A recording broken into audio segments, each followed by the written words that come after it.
এই জিনিসটা আমার মার কাছ থেকে শেখা। আগে ছোটবেলায় দেখতাম মাকে, যখন পুলি পিঠাগুলো আমাদের বেশি হয়ে যেত, কেউ খেত না, তখন মা এগুলো দুধে ভিজিয়ে আমাদেরকে দিত। তো আজকেও দেখো ওই অবস্থায় হয়েছে, আমার পুলি পিঠাগুলো ফেটে গেছে আর আমার খেতে ইচ্ছা করছে না। তার জন্য এখানে গুঁড়ো দুধ, চিনি, গুড় এগুলো গরম করে দিচ্ছি, তাতে একটা তেজপাতা আর এলাচ দিয়ে দিচ্ছি। তো তোমরা চাইলে এখানে দুধও ব্যবহার করতে পারো। আমার কাছে দুধ ছিল না দেখে আমি গুঁড়ো দুধ দিয়ে করছি।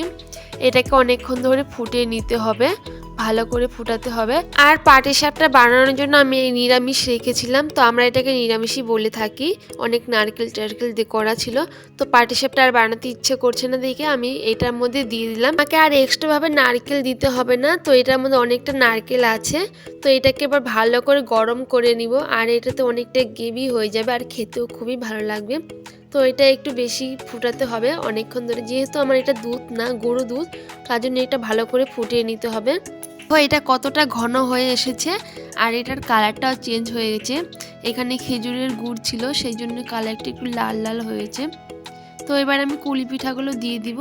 আর হ্যাঁ, আমি অনেকবার কুলি পিঠা বলছি, আসলে আমাদের গ্রামের ভাষায় এটাকে কুলি পিঠাই বলা হয়, সেই জন্য কুলি পিঠাটা আর আমার মুখে আসে না, শুধু কুলি পিঠা বলে যাচ্ছি। অনেকটা ঘন হয়ে গেছে, আমি এবার পিঠেগুলো দিয়ে দিব এক এক করে।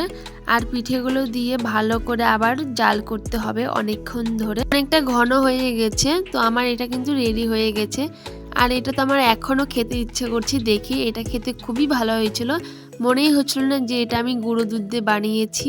তো তোমরাও এরকমভাবে পিঠেগুলো বানাবে, পিঠেগুলো ফেলে না দিয়ে। অনেকেও ভাবে যে পিঠেগুলো ফেটে গেছে তো ওগুলো ফেলে দিব, তো ফেলে না দিয়ে যদি এভাবে বানানো হয় তাহলে কিন্তু খেতে খুবই ভালো লাগে।